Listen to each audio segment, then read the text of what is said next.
Everyone, I welcome you all to awakening classes. Supervisor exam की हम preparation कर रहे थे। अपने लास्ट लेक्चर में हमने एक स्कीम डिस्कस करी थी। आज हम क्या करेंगे, जो यूनिट फर्स्ट हम कर रहे हैं उसमें मैरिज वाला पार्ट जो है वो डिस्कस करेंगे। इससे पहले हम सोशल इंस्टीट्यूशन और भी जो पार्ट हैं वो ऑलरेडी कवर कर चुके हैं।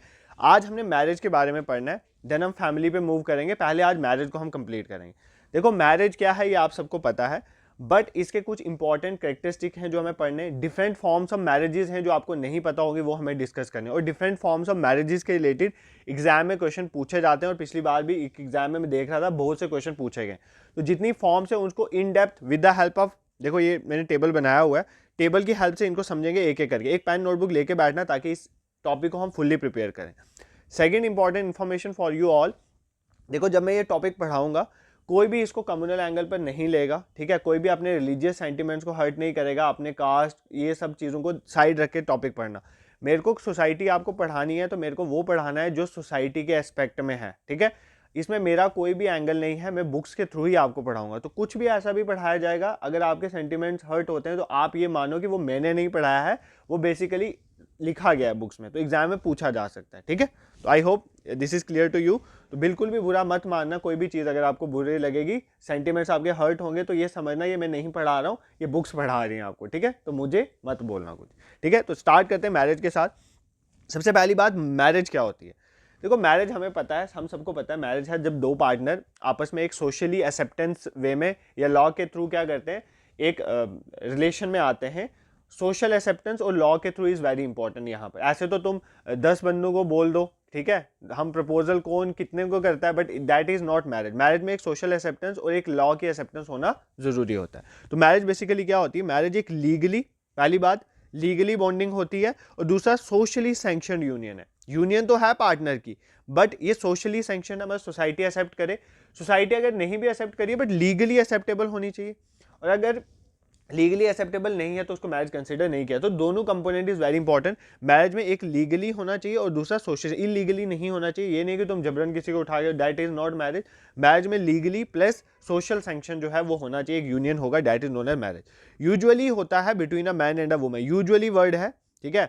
मैरिज दो सेम पार्टनर के बीच में भी कंसिडर किया जा सकता है, बट यूजुअली जो है वो एक मैन और वुमेन को हम क्या कंसिडर करते हैं, जब वो सोशल सैंक्शन होते हैं और लीगल वे में एक दूसरे के साथ रिलेशन में आते हैं, उसको हम बोलते हैं marriage. That is regulated by laws, जिसको कौन रेगुलेट करता है, कुछ laws, rules, custom, beliefs and attitude that prescribe the rights and duties of the partner. देखो, अगर आप किसी के साथ आपकी मैरिज हो जाती है, आप एक सोशल सैंक्शन वे में, सोसाइटी आपको एक्सेप्ट करती है, लीगली आप एक्सेप्ट हो जाते हैं, उसके बाद आपकी कुछ राइट्स एंड ड्यूटीज हैं टुवर्ड्स योर पार्टनर। बाद में जब चिल्ड्रन होंगे, टुवर्ड्स योर चिल्ड्रन, तो वो एक फैमिली की फॉर्मेशन होती है। अदरवाइज जब तक मैरिज नहीं होती है तो एक पर्सन किसी से बात करता है, कभी किसी से बात करता है, ये सब चलता रहता है, ठीक है।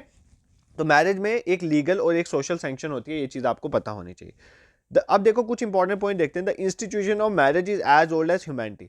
जब से ह्यूमैनिटी एग्जिस्ट करी है ना, तब से जो है मैरिज के इंस्टीट्यूशन भी एग्जिस्ट कर। मैरिज एक सोशल इंस्टीट्यूशन है, जिस तरह हमने नॉर्म्स वगैरह पढ़े थे ना, सोशल इंस्टीट्यूशन वो होते हैं जो सोसाइटी में स्टेबिलिटी मेंटेन करने में हेल्प करते हैं। देखो, अगर मैरिज नहीं होगी तो सोसाइटी में स्टेबिलिटी आ सकती है, कभी नहीं आ सकती है, फैमिली की फॉर्मेशन ही नहीं हो सकती है, ठीक है। तो सोसाइटी में स्टेबिलिटी लाने के लिए एक मैरिज का होना इज वेरी इंपॉर्टेंट।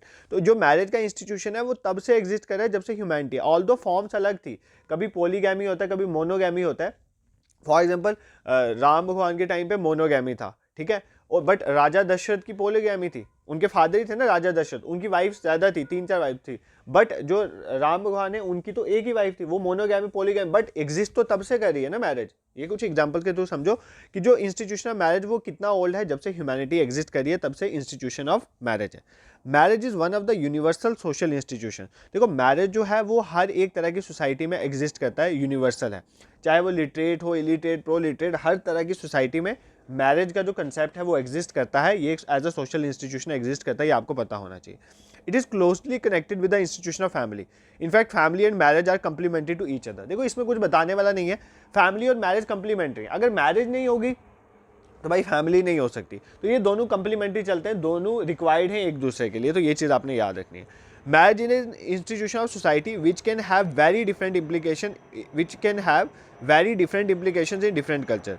देखो, मैरिज एक इंस्टीट्यूशन है सोसाइटी का जिसके डिफरेंट इंप्लीकेशन है डिफरेंट कल्चर में। हर एक कल्चर में मैरिज को अलग तरह से कंसिडर किया जा सकता है। फॉर एग्जांपल, इंडिया में जैसे मोनोगैमी को प्रमोट किया जाता है, हिंदू सोसाइटी में मोनोगैमी को प्रमोट किया जाए। अगर हम वेस्ट एशिया में चल जाओ वहाँ पर पोलीगैमी का कल्चर है, पोलीजिनी का कल्चर है, एक मेल ज़्यादा फीमेल। तो हम पढ़ेंगे डिफरेंट फॉर्म्स में। मैरिज, ये मोनोगैमी पोलीगैमी जो मैं बोल रहा हूँ ये आपको सब क्लियर हो जाएगा। इस पर्पस फंक्शन एंड फॉर्म्स में different from society but is present everywhere as an institution. चाहे इंडिया में बात करो, वेस्ट में बात करो, सऊदी में बात करो, हर जगह marriage as a institution exist करता है, बट फॉर्म अलग हो सकती है। इंडिया में मोनोगैमी को प्रमोट किया जाता है बाय हिंदू सोसाइटी, बट अगर हम वेस्ट में चल जाए, सऊदी अरेबिया में, वहाँ पोलीजिनी को प्रमोट किया जाता है, पोलीजिनी एक मेल ज़्यादा फीमेल्स, ठीक है। तो ये अलग अलग हैं as an institution, but institution exist हर जगह करता है, ये चीज़ आपको पता होनी चाहिए, ठीक है। Marriage leads to establishment of family, marriage की वजह से फैमिली की इस्टेब्लिशमेंट होती है। तो मैरिज की वजह से इस्टेब्लिशमेंट होती है फैमिली की, तो मैरिज होगी तो फैमिली इस्टेब्लिश होगी। ये सिंपल पॉइंट है, आप सबको पता है। मेन हमने पढ़ना है जो डिफरेंट फॉर्म्स है। Marriage is a powerful instrument of regulating sex life of man. देखो sex life of man as well as women, उसको रेगुलेट करने का एक पावरफुल इंस्ट्रूमेंट है। अगर मैरिज नहीं होगी तो सेक्स लाइफ जो है वो रेगुलेट नहीं हो सकती, उसमें कोई कंट्रोल नहीं होगा। कंट्रोल होने के लिए marriage is very important. Marriage के बाद you are fix to one partner and आपकी सेक्स लाइफ भी उसके अकॉर्डिंगली रेगुलेट होती है, ठीक है। तो मैरिज एक पावरफुल इंस्ट्रूमेंट है regulating the sex life of a man as well as women, ठीक है। अब देखो ये कोई डेफिनेशंस मैंने मैरिज की डाल दी है, आपको डेफिनेशन रटनी नहीं है बिल्कुल भी। मैरिज जो ऊपर समझाया वही इन डेफिनेशन में, बट कुछ इंपॉर्टेंट डेफिनेशन कुछ अगर दी हुई है किसी ऑथर ने तो एग्जाम में पूछी जा सकती है। फॉर एग्जाम्पल यहाँ से मैं एक डेफिनेशन आपको ये समझा देता हूँ। Malinowski is very important person, anthropologist हैं ये और सोशियोलॉजिस्ट भी हैं। तो मैलिनोस्की ने कहा था कि मैरिज एक कॉन्ट्रैक्ट है for the production and maintenance of children. Marriage एक तरह का कॉन्ट्रैक्ट साइन होता है, किसके लिए? Production and maintenance of children, बच्चों को प्रोड्यूस करना और मेंटेन करना, ये इनका कहना है। मैरिज सिर्फ इधर तक नहीं है। अगर आप हिंदू सोसाइटी में देखो, मैरिज बोलते हैं, मैरिज एक ऐसा बॉन्ड है जो डिवाइड नहीं होता डेथ के बाद भी दो पर्सन के बीच में, तो वहां पर तो चिल्ड्रन का सिर्फ कंसेप्ट नहीं है। तो मैलिनोस्की का कहना है कि मैरिज एक कॉन्ट्रैक्ट है, किसके लिए है? प्रोटेक्शन और मेंटेनेंस ऑफ चिल्ड्रन के लिए। इसी तरह ये भी देख लेते हैं, रॉबर्ट एच लोई ने कहा था मैरिज एक रिलेटिवली परमानेंट बॉन्ड है बिटवीन परमिसिबल मेट्स, जो अलोएबल मेट्स हैं, जो एक दूसरे का मेट बन सकते हैं, उनके बीच में एक रिलेटिवली परमानेंट बॉन्ड माना जाता है मैरिज को, ठीक है। यही कुछ डेफिनेशन होगी। इसी तरह मैरिज के बारे में लिखा होगा। मैरिज आपको पता ही है, बट आपको ये पता होना चाहिए किसने क्या बोला, थोड़ा आइडिया भी होगा। अगर एग्जाम में कोई डेफिनेशन दे देता है और पूछ लेता है ये डेफिनेशन किसने दी हुई है, तो आप उसको ईजिली कर सकते हो। पीडीएफ शेयर करूंगा, एक दो बार देख लेना, आपको ये क्लियर हो जाएगा, ठीक है। अब कुछ इंपॉर्टेंट कैरेक्टरिस्टिक्स हैं मैरिज के, ऑलरेडी हमने कैरेक्टरिस्टिक्स देख लिए हुए, तो आपको इतनी प्रॉब्लम नहीं आएगी। एक तो यूनिवर्सैलिटी, तो मैरिज भाई हर जगह एग्जिस्ट करती है, अभी आपको बता दिया। देखो चाहे वो लिटरेट हो, इलिटरेट हो, हर जगह marriage exist as an institution exist करता है, फॉर्म अलग हो सकती है। फॉर एग्जांपल साउथ कोरिया में अगर बोला जाए, साउथ कोरिया में ये चीज़ बोली जाती है कि जो अनमैरिड इंडिविजुअल है ना, वो हाफ पर्सन होता है, ठीक है। हाफ पर्सन मतलब आधा है अभी, अगर वो अनमैरिड, अगर वो सिंगल पर्सन है, अनमैरिड है, उसको हाफ पर्सन बोला जाता है। कहाँ पर? कोरिया में। तो देखो मैरिज की कितनी इंपॉर्टेंस है। जैसे फॉर एग्जांपल हिंदू सोसाइटी में मैरिज ऑब्लिगेटरी है, according to our religion also promote किया जाता है कि मैरिज होना इस गृहस्थी में, मैरिज होना इस कंपल्सरी, तो ऑब्लिगेटरी है हमारे हिंदुइज्म में, ठीक है। तो रिलीजन में तो देखो यहाँ पर मैरिज जो है यूनिवर्सल है। कोरिया की भी एग्जांपल दे दी, हिंदुइज्म की भी एग्जांपल मैंने आपको दे दी। मैरिज रिक्वायर्स सोशल अप्रूवल, तो मैरिज में सोशल अप्रूवल होना इज जरूरी। ये तो मैंने अभी आपको बताया, अगर सोशल अप्रूवल नहीं है, सोसाइटी एक्सेप्ट नहीं करेगी, तो उसको मैरिज कंसीडर नहीं किया जा सकता, ठीक है। ऑल्दो ये थोड़ा पुराना है, अभी लॉ के थ्रू हो सकता है, बट सोसाइटी ना भी अप्रूव करे, अगर लॉ मान गया तो तब भी मैरिज जो है कंसीडर की जाती है। तो मैरिज जो है वो सोशल अप्रूवल भी मानती है। एक मैरिज एक रिलेशनशिप है मैन और वुमेन के बीच में, ये तो सिंपल पॉइंट है। मैरिज क्रिएट्स म्यूचुअल ऑब्लिगेशन, हाँ मैरिज कुछ म्यूचुअल ऑब्लिगेशन है। इससे पहले आपको यू आर टॉकिंग, देखो यार सिंपल वर्ड है, you are talking to someone, ठीक है। अब अगर आप किससे बात करते हो, आप सोचते हो आप उससे शादी करोगे, बट तब भी कोई म्यूचुअल ऑब्लिगेशंस नहीं है तुम दोनों में, ठीक है। म्यूचुअल ऑब्लिगेशंस नहीं है। म्यूचुअल ऑब्लिगेशंस तब आती है जब सोसाइटी इसको as a marriage function accept करती है। तो म्यूचुअल ऑब्लिगेशंस क्या आती हैं? कुछ सर्टेन ड्यूटीज एंड राइट्स आ जाती हैं हस्बैंड्स में, जैसे दोनों को एक दूसरे को सपोर्ट करना है, अपने बच्चों को सपोर्ट करना है, उनको पढ़ाना है, ये सारी चीज़ें ऑब्लिगेशंस मैरिज के साथ दोनों पार्टनर्स पे आ जाती हैं, ठीक है। Marriage bond is enduring, marriage bond enduring मतलब लॉन्ग लास्टिंग है, ठीक है। मैरिज बॉन्ड जो है वो लॉन्ग लास्टिंग एग्जिस्ट करता है।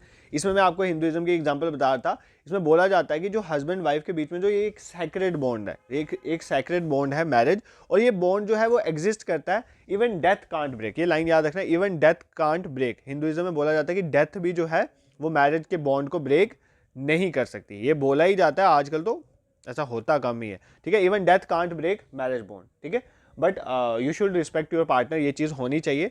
ये चीज़ याद रखना है, मैरिज जो है हिंदुइज्म के अकॉर्डिंग जो है ये एक सैक्रेड बॉन्ड माना जाता है, और ये बोला जाता है इवन डेथ कैन ब्रेक, ठीक है। Marriage is associated with some civil and religious ceremony. तो जब भी मैरिज होती है, आपने देखा कुछ सेरेमनीज होती हैं, चाहे आप हिंदुइज्म में देखो, इस्लाम में देखो, हर रिलीजन में देखो कुछ ना कुछ सेरेमनी। जैसे हिंदुइज्म में फेरे होते हैं, 7 फेरे, तो भाई कुछ रिलीजियस सेरेमनी हो रही है ना वहाँ पर। इवन मुस्लिम में भी होता है कि वो पूछा जाता है, ठीक है, कि कबूल है, दिस दैट जो भी होता है, तो वो सारा भी उसमें इंक्लूड। मुझे इतनी नॉलेज, बट इतना मुझे पता है कि कबूल है, पूछा जाता है, तो ये भी एक तरह की रिलीजियस सेरेमनी है, जब पर्दे के इधर उधर बिठा के जो पूछा जाता है, जो मैंने देखा है। तो बेसिकली ये है कि देखो, दोनों कम्युनिटी या कोई भी कम्युनिटी ले लो, उसमें कोई ना कोई एक रिचुअल होगा, कुछ सेरेमनी होगी जिसके थ्रू जो है मैरिज को एसोसिएटेड होगी, ठीक है। I hope this is clear to you, यहाँ पर कोई प्रॉब्लम नहीं है। अब हम पढ़ेंगे फॉर्म ऑफ मैरिज। अब ना आप एक पेन नोटबुक लेके बैठना, क्योंकि यहाँ पर सिर्फ मैंने हेडिंग डाली हुई है, बट इसमें पढ़ने वाला बहुत कुछ है। देखो, ये डिफरेंट तरह की मैरिज की फॉर्म्स है। जैसे फॉर एग्जाम्पल, एक है मोनोगैमी, इसके अंदर 2 हैं, सीरियल मोनोगैमी और नॉन सीरियल। फिर पॉलीगैमी, इसके अंदर है पॉलीजिनी और पॉलीएंड्री आ जाए। फिर बाईगैमी आ जाएगा, फिर ग्रुप मैरिज आएगा, फिर एंडोगैमी आएगा, फिर एक्सोगैमी में 4 टाइप्स है। धीरे धीरे करके एक एक को डिस्कस करेंगे। फोन को मैं चेंज कर देता हूं ताकि आपको कोई प्रॉब्लम ना आए। देखो, सबसे पहले हमने डिस्कस करना है मोनोगैमी को, ठीक है। मोनोगैमी में क्या होता है, ध्यान से सुनो। मोनोगैमी में होता है एक स्पोज या पार्टनर। जब आपका एक ही स्पोज हो या एक ही पार्टनर हो, उस सिचुएशन को बोलते हैं हम मोनोगैमी। देखो, ये जरूरी नहीं है कि एक, देखो ये चीज याद रखना, एक स्पोज या एक पार्टनर होना चाहिए, ये मोनोगैमी की डेफिनेशन है। Mono means single, गैमी means marriage, ठीक है। तो सिंगल मैरिज, तो एक ही पार्टनर होना चाहिए। बट कहीं भी ये नहीं लिखा हुआ कि वो पार्टनर अगर मेल है, मेल फीमेल ही होंगे, ऐसा जरूरी नहीं होता। डेफिनेशन की बात करो, यूजुअली यही होता है, एक मेल एक फीमेल होता है, बट कंपलसरी नहीं है। मोनोगैमी की डेफिनेशन में नहीं है। मोनोगैमी की डेफिनेशन में लिखा है आपका एक स्पोज या एक ही पार्टनर होना चाहिए। उस कंडीशन को हम बोलेंगे, उस मैरिज को हम बोलेंगे मोनोगैमी, ठीक है। उसको हम बोलेंगे मोनोगैमी। जरूरी नहीं है कि एक मेल एक फीमेल हो, तो ये चीज याद रखना। मोनोगैमी जो है वो 2 तरह की होती है। एक होता है सीरियल मोनोगैमी, नॉन सीरियल। अब आप बोलोगे सर, एक पार्टनर जो होता है वो मोनोगैमी है, अगर इसमें क्या है सीरियल और नॉन सीरियल। देखो, सीरियल मोनोगैमी में क्या होता है कि एक पार्टनर, एक ही स्पोज है आपका एट अ टाइम एक स्पोज है। फॉर एग्जाम्पल, एक पर्सन है, वो किसी दूसरे पर्सन से मैरी करता है, और क्या होता है, सपोज करो सेकंड पर्सन, अगर ये मेल है ये फीमेल है, अगर किसी अनअवॉइडेबल सर्कमस्टांस की वजह से इस फीमेल की डेथ हो जाती है, ठीक है, फीमेल के, उसके बाद अगर ये मेल मैरिज करता है ना दूसरी लड़की के साथ, तो वो भी मोनोगैमी में कंसीडर किया जाएगा एज सीरियल मोनोगैमी, क्योंकि इसका एट अ टाइम एक ही पार्टनर है, ठीक है। तो जब भी अगर सपोज करो किसी एक पर्सन की डेथ हो जाती है और या डाइवोर्स हो जाता है, उसके बाद वो शादी करता है, आफ्टर डाइवोर्स, ठीक है, अगर वो शादी करता है, तो उसकी एट अ टाइम तो एक ही पार्टनर है। तो जब एट अ टाइम एक ही स्पोज है, एक ही पार्टनर है, उसको हम बोलेंगे सीरियल मोनोगैमी, ठीक है। I hope this is clear to you. Non serial monogamy वो मोनोगैमी होती है जहां पर क्या होता है, एक ही पार्टनर लाइफ टाइम रहता है। अगर उसकी डेथ भी हो जाए, वो कहीं चली भी जाए, डाइवोर्स हो जाए, जो भी हो जाए, बट वो एक ही पार्टनर रहता है थ्रू आउट द लाइफ, उसको बोलते हैं नॉन सीरियल मोनोगैमी, ठीक है। जैसे श्री रामचंद्र, माता सीता एक ही जो है पार्टनर रहे हैं वो लाइफ टाइम, चाहे वो वनवास गए, उसके बाद वो धरती में लिप्त हो गए, बट आफ्टर डैट भी श्री रामचंद्र ने दूसरी मैरिज नहीं करी थी। वो नॉन सीरियल मोनोगैमी की बेस्ट एग्जांपल है, ठीक है। तो non serial monogamy, serial monogamy, monogamy क्या होता है ये सब मैंने आपको समझा दिया। मोनोगैमी वो होता है जिसमें एक स्पोज या एक पार्टनर होता है। सीरियल मोनोगैमी में क्या होता है कि जो एक स्पोज एक पार्टनर एट अ टाइम होता है, अगर किसी की डेथ हो जाती है तो फिर आप मैरिज कर सकते हो। तो नॉन सीरियल मोनोगैमी एक partner through out the life. जब पूरा कंप्लीट हो जाएगा एक बार रिवाइज भी करवा दूंगा। नेक्स्ट मूव करते हैं पॉलीगैमी। अब किसकी बारी है, पॉलीगैमी। पॉली मतलब मैनी, गैमी मतलब मैरिज, मतलब आपके एक से ज्यादा स्पोज या पार्टनर जब होते हैं उसको बोलते हैं पॉलीगैमी। जब एक से ज्यादा आपके स्पोज या पार्टनर होंगे उसको बोलेंगे पॉलीगैमी। अब इसकी 2 टाइप्स आ जाती हैं। कौन सी 2 टाइप आ जाती है, एक आ जाती है पॉलीजिनी, एक आ जाती है पॉलीजिनी, और दूसरी आ जाता है पॉलीएंड्री। क्या आ जाता है, पॉलीजिनी, और दूसरी आ जाता है पॉली। पॉलीजिनी में ना यहाँ पे वाई डाला है, पॉलीजिनी होता है, ठीक है। कई जगह जी वाई होता है, जी एन वाई होता है, बट POLY GYNY यूज होता है। एक होता है पॉलीजिनी, इसको पॉलीजिनी बोलते हैं, और दूसरी होती है पॉलीएंड्री। देखो, पॉलीजिनी में क्या होता है, एक मेल की बहुत सारी फीमेल्स हो सकती हैं वाइफ, ठीक है। एक मेल की जब बहुत सारी फीमेल्स वाइफ होती हैं उसको बोलते हैं पॉलीजिनी।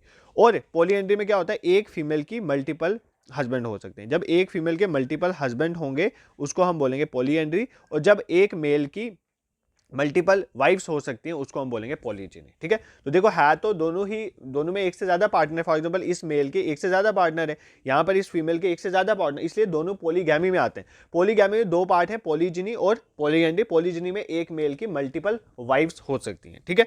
अब बोलोगे सर एक मेल की मल्टीपल वाइफ्स हैं तो ये 2 पार्ट क्यों लिखे हैं, सोरोरल और नॉन सोरोरल पॉलीजिनी क्या होती है। देखो, सोरोरल पॉलीजिनी वो होती है अगर ये तीनों जो 3 या 4 या 5 6 फीमेल्स हैं, अगर ये सभी सिस्टर्स हैं, उस केस में जो पॉलीजिनी होगी उसको बोलेंगे सोरोरल पॉलीजिनी। मतलब ये मेल जो है, जो जिन वाइफ से शादी कर रहा है, जिन लड़कियों से शादी कर, अगर वो बहनें हैं तो वो केस होता है सोरोरल पॉलीजिनी का। और अगर वो जिन जिन लड़कियों से शादी कर रहा है उनका कोई रिलेशन नहीं है, वो सिस्टर्स नहीं है, वो होता है नॉन सुरोरल पॉलीजिनी। ठीक है, I hope this is clear to you. तो पॉलीजिनी में दो पार्ट है, सुरोरल पॉलीजिनी, नॉन सुरोरल पॉलीजिनी होता है एक मेल की मल्टीपल वाइफ। अगर वो मल्टीपल वाइफ सिस्टर्स हैं तो सुरोरल पॉलीजिनी, अगर वो सिस्टर नहीं है तो नॉन सुरोरल पॉलीजिनी होती है। ये चीज़ आपको पता होनी चाहिए। नेक्स्ट इज पॉलीएंड्री, जब एक फीमेल के मल्टीपल हस्बैंड होंगे।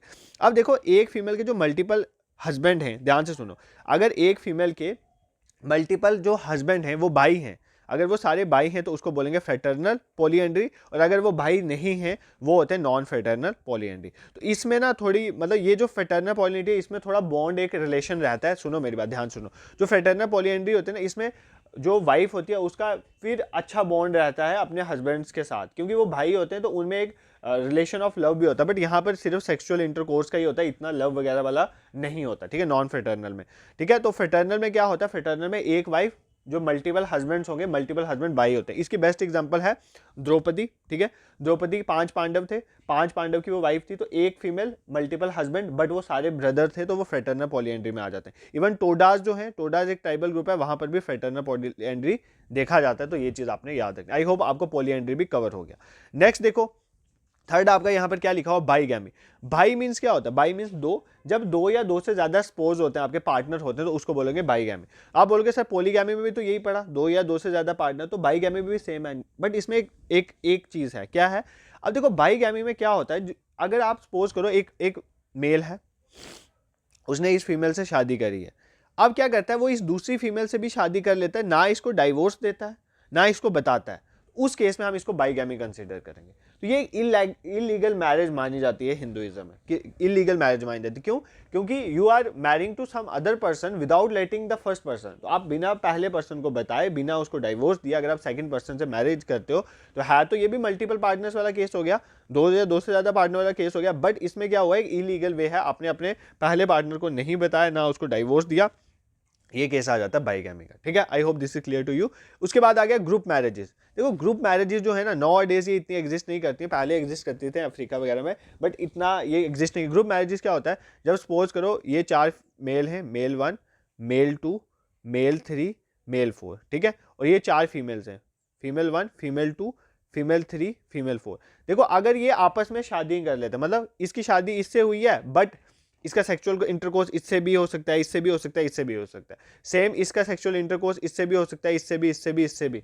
ठीक है, मैरिज एक से करिए, मतलब ग्रुप में मैरिजेस हुई है, इनके सेक्सुअल इंटरकोर्स भी हो सकते हैं, सभी से हो सकते हैं, ऐसी मैरिजेस को बोलते हैं ग्रुप मैरिजेस। ठीक है, तो group marriages now days exist नहीं करती है, पुराना कल्चर था, अफ्रीका वगैरह नेशंस में होता था, तो ये चीज भी आपको पता होनी चाहिए।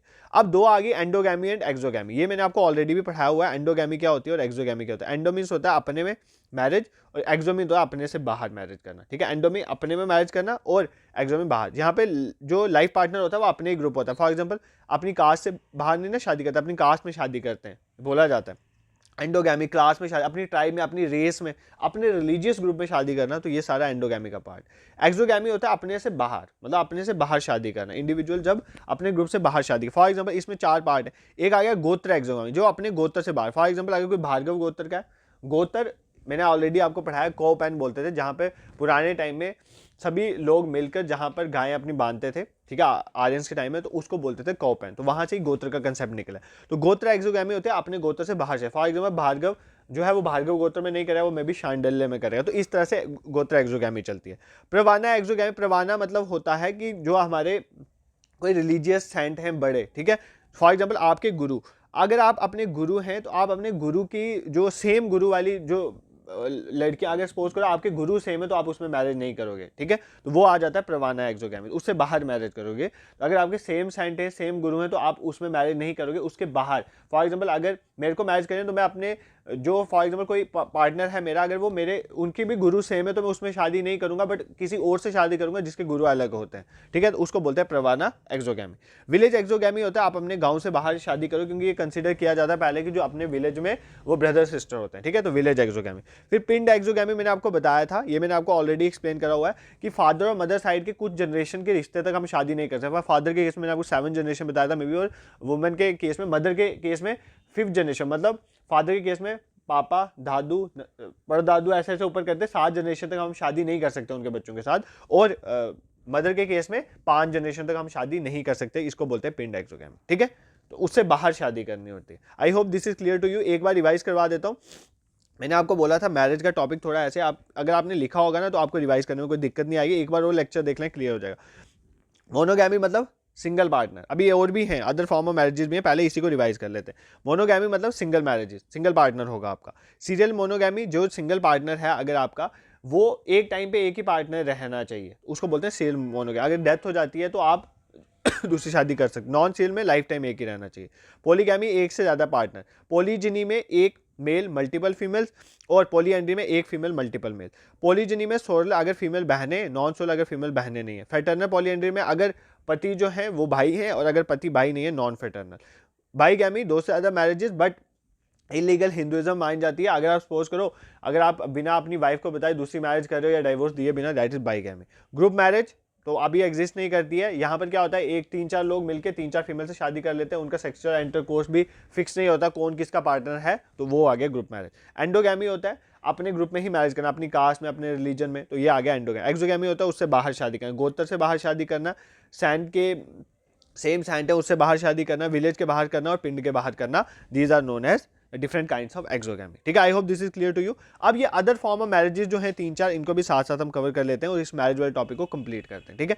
अदर फॉर्म ऑफ मैरिजेस कौन सी है? एक है हाइपरगैमी, एक है हाइपोगैमी। देखो हाइपरगैमी क्या होता है? हाइपरगैमी को पहली बात इसको बोलते हैं अनुलोम, अनुलोमा, ठीक है, ये याद कर लेना। हाइपरगैमी को क्या बोलते हैं? अनुलोमा। इसमें क्या होता है, अब ये कास्ट रिलेटेड है। अगर लड़का हाई कास्ट का है, ठीक है, अगर लड़का हाई कास्ट का है और लड़की लो कास्ट की है, ठीक है, अगर लड़का हाई कास्ट का है और लड़की लो कास्ट की है, उस मैरिज को हम बोलेंगे हाइपरगैमी। तो वो मैरिज को हाइपरगैमी बोले। अनुलोम मतलब ये थोड़ी बहुत कंसीडर की जा सकती है, ये हो सकती है शादी, ठीक है।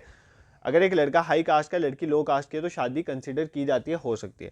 एक होता है हाइपोगैमी, हाइपोगैमी को बोलते हैं प्रतिलोमा। क्या बोलते हैं? प्रतिलोमा। इसमें क्या होता है, लड़का लो कास्ट का है, मेल जो है वो लो कास्ट का है, और जो फीमेल है वो हाई कास्ट की है, ये तो बिल्कुल भी कंसीडर नहीं की जाती, ठीक है। तो हाइपरगैमी में अनुलोम देखो कंसीडर नहीं की जाती, मेरा केस नहीं है, मैं नहीं बोल रहा कंसीडर नहीं की जाती, ये जो लिखा गया है सोसाइटी में हम पढ़ रहे हैं, जो भी मैं बोलूंगा वो मेरे वर्ड्स नहीं है, ये चीज़ याद रखना। आप कल मेरे से सारे नफरत करने शुरू हो जाओ, ठीक है, किसी का हो, कोई हाई कास्ट का हो, लड़की लो कास्ट की हो, या लड़की लो कास्ट की हो, मेल हाई कास्ट का हो, और वो सोचे कि सर ऐसा पढ़ाते हैं। देखो मैंने वो पढ़ाना है जो बुक्स में है, मैं ऐसा नहीं सोचता हूँ, बट मेरे को आपको ये पढ़ाना है, तो so don't be hated with me के मतलब ये सर ऐसा पढ़ा रहे हैं, तो आपको सिर्फ समझना है। अनुलोम मैरिज जिसको हाइपरगैमी कहते हैं, जब एक लड़का हाई कास्ट का हो, लड़की लो कास्ट की हो। और हाइपोगैमी में क्या होता है, प्रतिलोम मैरिजेज होती हैं, लड़की लो कास्ट की होती है और लड़की हाई कास्ट की होती है और लड़का जो है वो लो कास्ट का होता है, ठीक है। होमोगैमी होता है, जब होमो मतलब होता है सेम, होमो मतलब होता है सेम, सेम है मैरिज, मतलब जैसे सेम एज के ग्रुप के मैरिज करें, सेम एजुकेशन है, सेम लेवल है सोसाइटी में, सोशल स्टेटस सेम है, जो ऐसी मैरिजेस होती हैं उनको बोलते हैं होमोगैमी। और बाईगैमी तो मैंने ऑलरेडी आपको पढ़ा दिया, ये चीज़ भी आपको कवर करनी है, ठीक है। अब ना देखो, अब यहाँ पर ना हमारे एक चीज़ मुझे आपको बतानी थी, उसको आप बिल्कुल भी दिल से नहीं लगाओगे, उसको ध्यान से पढ़ोगे। देखो हमारे यहाँ पर क्या है, हमारे यहाँ पर 2 मेन रिलीजन एग्जिस्ट करते हैं, ठीक है, एक है हिंदुइज्म, एक है इस्लाम। अब हिंदू और मुस्लिम में मैरिजेस में क्या डिफरेंसेस है, ये बुक्स में मेंशन है, एग्जाम में मे भी पूछा जा सके, इसलिए मैं आपको थोड़ा बता देता हूँ, ठीक है। तो हिंदुइज्म और इस्लाम में जो मैरिजेस में मेन डिफरेंस है, हिंदू में मैरिजेस को एक रिलीजियस बैकिंग होती है, ठीक है, हिंदू में मैरिज को एक रिलीजियस बैकिंग होती है, एक सैक्रेड बॉन्ड माना जाता है, ध्यान से सुनो, एक सैक्रेड बॉन्ड माना जाता है। हिंदू में मैरिजेस को एक सैक्रेड बॉन्ड माना जाता है, ये हमारी रिलीजियस ड्यूटी बोली गई कि हमें मैरिज करना है, ऑब्लिगेटरी है हिंदू को कि वो मैरिज करेगा, ठीक है, जो गृहस्थी में रहता है, ठीक है। 4 हैं, गृहस्थ, वनप्रस्थ, संन्यास, ठीक है, तो एक ब्रह्मचर्य आ गया, और ये चारों में जो गृहस्थी वाले हैं उनके लिए ये ऑब्लिगेटरी होता है कि उनको मैरिज करना इज वेरी इंपॉर्टेंट। तो हिंदुइज्म में ये सैक्रेड बॉन्ड, इसमें रिलीजियस एंगल है। मुस्लिम में जो मैरिज है ना, मुस्लिम में मैरिज को एज अ कॉन्ट्रैक्ट बोला जाता है, ठीक है, क्या बोला जाता है, मुस्लिम में मैरिज को as a contract, marital contract बोला जाता है, मैरिटल कॉन्ट्रैक्ट। यहाँ पर बात होती है मैरिटल बॉन्ड की, मैरिटल बॉन्ड की, और यहाँ पर बात होती है मैरिटल कॉन्ट्रैक्ट की, ठीक है। एक कॉन्ट्रैक्ट है, मैरिज एक कॉन्ट्रैक्ट माना जाता है, ये टाइम के साथ टूट भी सकता है मुस्लिम्स में, बट हिंदुइज्म में इसको सैक्रेड बॉन्ड माना जाता है। बाकी मैंने इवन डेथ कांट ब्रेक वाला कंसेप्ट आपको बताया था, ये चीज़ आपने याद रखनी है। और हिंदुइज्म में जो बोला जाता है, कोई स्कोप नहीं है पॉलीजिनी के लिए, पॉलीजिनी के लिए हिंदुइज्म में कोई स्कोप नहीं है, ठीक है, पॉलीजिनी के लिए हिंदुइज्म में कोई स्कोप नहीं है, बट मुस्लिम्स में पॉलीजनी जो है वो ऑफन देखी जाती है, ठीक है। हिंदुइज्म में मोनोगैमी को प्रमोट किया जाता है, बट मुस्लिम्स में पॉलीजनी वाला कंसेप्ट है, ठीक है। तो ये चीज़ आपने याद रखनी है। तो ये दो डिफरेंस, और भी बहुत से डिफरेंस थे, बट वो ऐसे ही डिफरेंस थे जो कम्युनलिज्म टाइप के थे, तो मैंने वो इनको इंक्लूड नहीं किया, और ना ही वो एग्जाम में पूछे जाने की प्रोबेबिलिटी है। बट ये पॉलीजनी वाला केस थोड़ा देख लेना कि हिंदुइज्म में पॉलीजनी को निगलेक्ट किया जाता है और मुस्लिम्स में पॉलीजनी एग्जिस्ट करती है। हिंदुइज्म में इसको सैक्रेड बॉन्ड और रिलीजियस बैकिंग होती है, बट मुस्लिम्स में एक मैरिटल कॉन्ट्रैक्ट होता है जो टूट भी सकता है, ठीक है। तो मतलब हिंदुइज्म में डाइवोर्स लेना is very difficult task, Muslims में इतना डिफिकल्ट टास्क नहीं है, ठीक है। I hope this is clear to you. तो ये डिफरेंट तरह की मैरिजेस जो थी हमने इनको डिस्कस करा, मैरिज क्या होती है आई होप, और डिफरेंट टाइप्स या फॉर्म्स आपको समझ आई होंगी। देखो फॉर्म्स के रिलेटेड एग्जाम में पूछा जाएगा। अब इसमें मैंने फैमिली वाला कंपोनेंट भी इंक्लूड करा था, बट वो आज नहीं पढ़ेंगे क्योंकि बहुत हेक्टिक हो जाएगा। आज पहले आप इसी को रिवाइज करो, और ये जो मैंने डिफरेंट फॉर्म्स पढ़ाई इनको लिख लो। और जो आप में से जेकेएसबी फाइनेंस एसआई की एग्जाम की प्रिपरेशन करें, तो कल पहला मॉक टेस्ट हो चुका है 20 फेब को। अभी भी आप इनरोल करते हो, आप इस टेस्ट को दे सकते हो अनलिमिटेड अटेम्प्ट से। नेक्स्ट टेस्ट 23 को है, 26, 29 और 3 मार्च। इसका शेड्यूल क्या है वो सारा मैंने एक 4-5 मिनट की वीडियो में किस तरह से इनरोल करना है डाला हुआ है। अफोर्डेबल प्राइस में आपको टेस्ट मिलेंगे, ये आप एक बार जाके देख लो, नहीं लेना हो तो नहीं लेना, बट बहुत अफोर्डेबल है, आप मना ही नहीं कर पाओगे। तो आप इन टेस्ट को दो, और इन टेस्ट से ये बेनिफिट होगा कि आपको, देखो अगर आप कुछ पढ़ते हो तो एक बार आपको टेस्ट करना ज़रूरी है कि आपकी नॉलेज कहाँ पर लाई करते हो। Second, pressure handling skills person को यहाँ से आती है, तो इसलिए आप टेस्ट जरूर दो। And this is for today. और देखो आप ना, मैंने आपको ये चीज़ बोला था कि आप टाइमली अगर लेक्चर देखोगे तो लेक्चर कंटिन्यू रहेंगे। तो देखो पहले जो वीडियोज़ हैं उनमें बहुत ज़्यादा व्यूज़ हैं, बट धीरे धीरे व्यूज़ कम होते जाते हैं। क्यों? आप टाइमली लेक्चर नहीं देखते हो, 3-4 दिन के बाद देखते हो। एक दिन मैं लेट हो जाता हूँ तो मैसेज आ जाते हैं कि सर लेक्चर नहीं आया, बट आप टाइमली क्यों नहीं देखते हो? तो टाइमली लेक्चर्स को देखो, साथ में जब अपलोड होता है वही, और शेयर भी करो टू अदर्स। अगर हम आपके लिए एक ऐसा इनिशिएटिव लेके आए हैं जो सारा यूट्यूब में आपको पढ़ा रहे हैं, और आई नो कि हमारा मटेरियल बहुत है, जो मेरी टीम मेंबर्स हैं they are working day and night की इतना अच्छा कंटेंट वो निकालते हैं, ठीक है। ये सारे कंटेंट हर सब्जेक्ट के मैं अकेला नहीं निकालता हूँ, तो उनके एफर्ट्स भी हैं। तो अगर हम आपके लिए इतना कुछ कर रहे हैं तो आपका भी कुछ हमारे प्रति बनता है कि आप इसको शेयर करें टू अदर्स। शेयर करने से कुछ नहीं होता। देखो एग्ज़ाम उसी का निकलेगा जिसका लक होगा और जो अच्छी मेहनत करेगा। सिर्फ शेयरिंग ना करने, किसी को पढ़ने से रोकने से एग्ज़ाम क्वालिफाई नहीं होता है। ये मेरी अपनी सोच है, तो आप भी शेयर कर सकते हैं to other. This is it for today. Thank you so much for watching.